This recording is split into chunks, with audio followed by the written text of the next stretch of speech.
Sugared Elephant. It is a really cold and wet Sunday, May long weekend here, and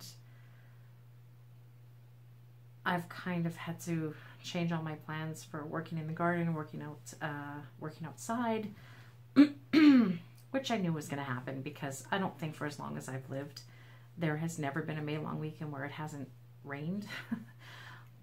This is probably one of the colder long weekends that I can remember. I think it was +7 this morning when I woke up. So I thought I'd take the opportunity to catch up on some videos and do some of the question tags and the getting to know you tags that have been posted recently in the pagan community. And I'm going to start with Ravenflower's 17 Witchy Questions tag. I will also post a link for her video down in the description box. And I'm going to just jump right in. Pardon me, so that I don't have the video go too long. I'm still finding my comfort zone doing the videos on YouTube.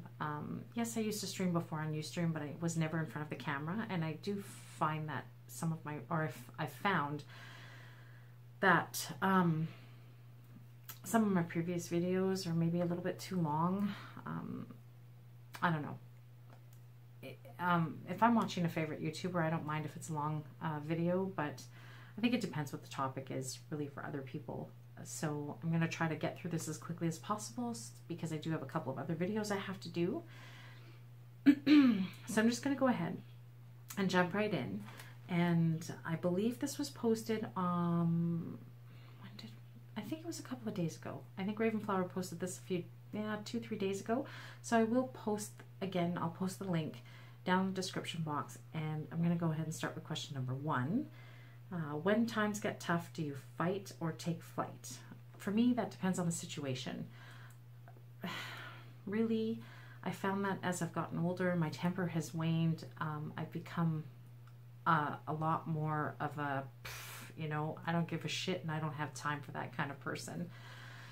And if there's not going to be an existing threat to myself or anybody else that I care about, or if it's really just not going to do anything, I typically will just walk away and not even bother because it's just not worth my time.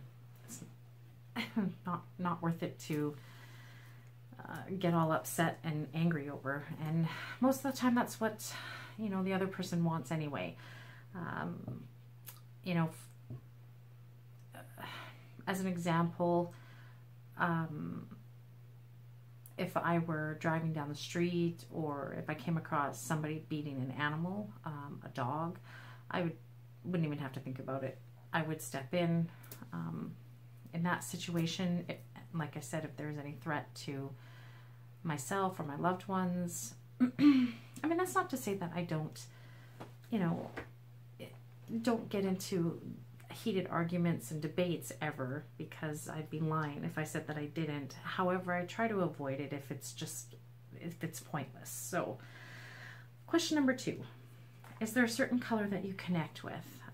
Black, and I know a lot of people don't consider black a color, but it's one of my favorite colors, not just for most of my clothing, but a lot of home decor pieces, furniture, accessories.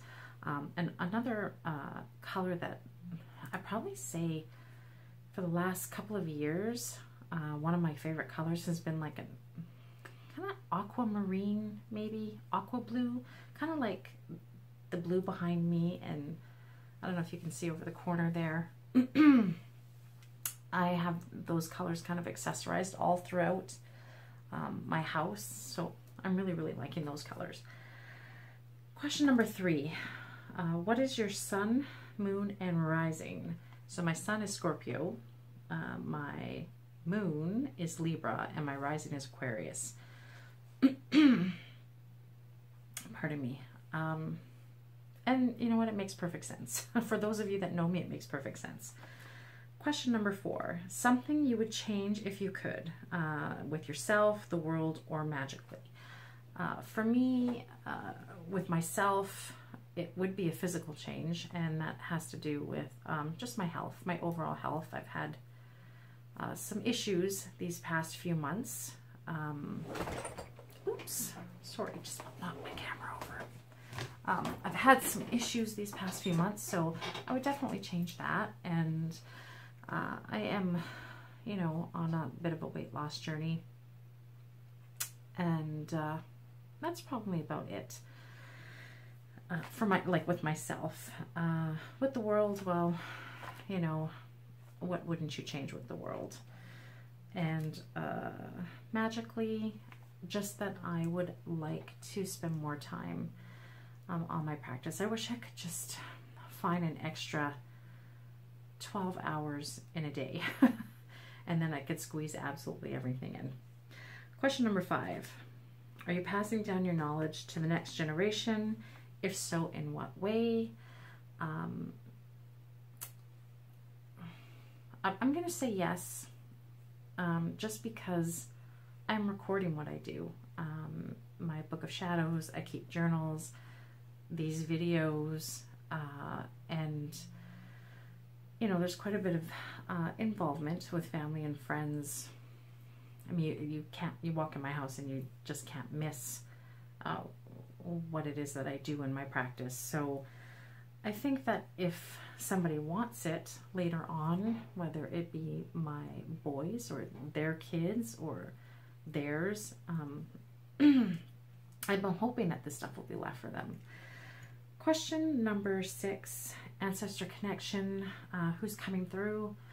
I don't really know. I can't say who. There's someone or something, but I really honestly don't have an answer for that. I'm not really quite sure who it is, and I don't know if that's because I'm not listening well enough, or it's just not coming through. But yeah, I don't really know. Question number 7. Do you prefer to do magic with others or by yourself? I have never done any kind of ritual or anything in a group setting or with other people. It is something I'd like to try. I wouldn't want to do on a regular basis any kind of personal workings or spells or anything like that, but you know, maybe some blessings, cleansings, or some quiet kind of general rituals out back, like in the yard, around the fire, that kind of thing. I'd probably like to try that and, you know, do that. Not quite regularly, but maybe kind of just something every couple of months or whatever. That's something I'd like to try for sure. Question number 8. Do you feel there is only one type of meditation? Absolutely not. And I think that for everyone it's different. Some people need something else. I find being creative and crafting and painting and coloring, that's I think very calming and relaxing, and a form of meditation, as well as just sitting and being quiet and meditating. That's a form of, obviously a form of meditation. I think it's just, I think it's individual. I think that it's different for everyone, or the same for everyone, but I definitely don't think that there's just one type of meditation. Question number 9. What's your favorite flower and why? Hydrangeas. And I don't know why. They're pretty, and I love the fact that there's all these different colors, and I love the green ones. They're kind of like a light green hydrangea. Now, they don't grow very well here. It's not something that is native to here, so I typically will buy them from the nursery, cut, so that I can have bouquets of them around the house throughout the summer. But again, it's not something that grows very easy here, and I wish it did. I have a friend whose spouse's family is from Portugal, and seeing the pictures when they go back there for a trip, hydrangeas grow wild all over Portugal. It's crazy, and it's beautiful in all different colors. They're just everywhere. Question number 10. have you tried, oops, here we go. Have you tried a new form of divination this year? So not this year, but last year, but still quite recently. So within the last year, I have, and I mentioned this on another video, I'm still learning, and I'm sure it's going to be a while before I fully understand runes. I'm also making my own sets. Oh, excuse me.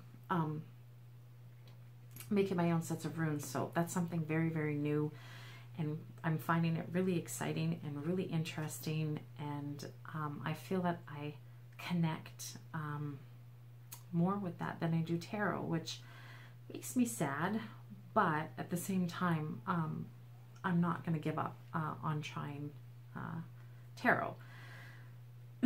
Question number 11. What is your favorite way to connect to the elements?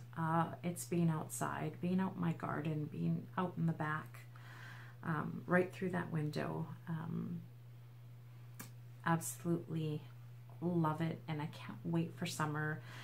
I go out with my dog every single morning to check on my garden and do things that need to be done, and just spend time outside in the sun, and I just absolutely love it. And I feel that that's the fastest and the easiest way for me to connect with the elements, is just to step outside my door and just step out into my garden.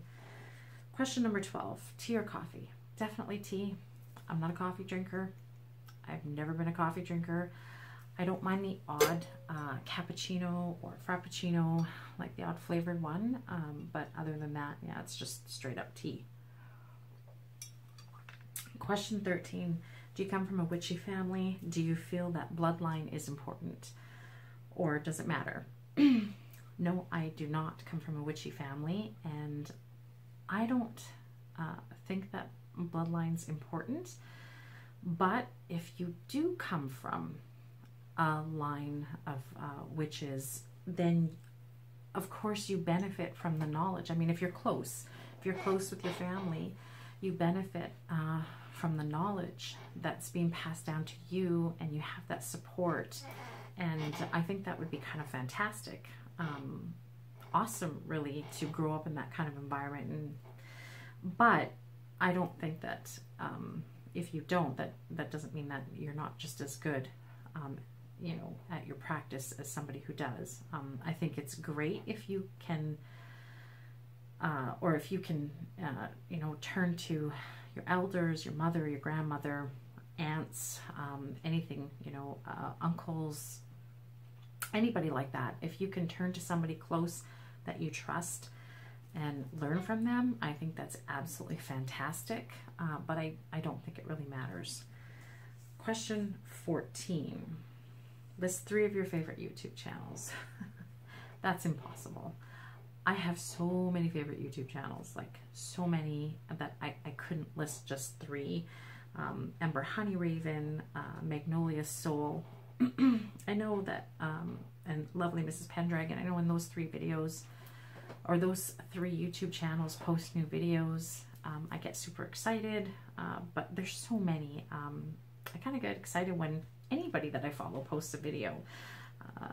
Grey Hunter, Arwen, Alley Cat in the Black Hat, John the Verbose, Scarlet Moon Magic, Her Speak, Elizabeth's Story, My So-Called Home, Dee Dee Willingham, and they're not even all witchy channels, like Scrap Into World, Dee Dee Willingham. Those are art and crafting videos, home decorating videos. But Ravenflower, New Dawn, Athena Beth Black, Crimson Fire, Alvine, Tiptoe Chick, Kevin Devine. There's just, I could go on and on and on, and you know, I'm sure that I would probably end up leaving somebody out because I just, you know, couldn't rattle them all off the top of my head right this second, but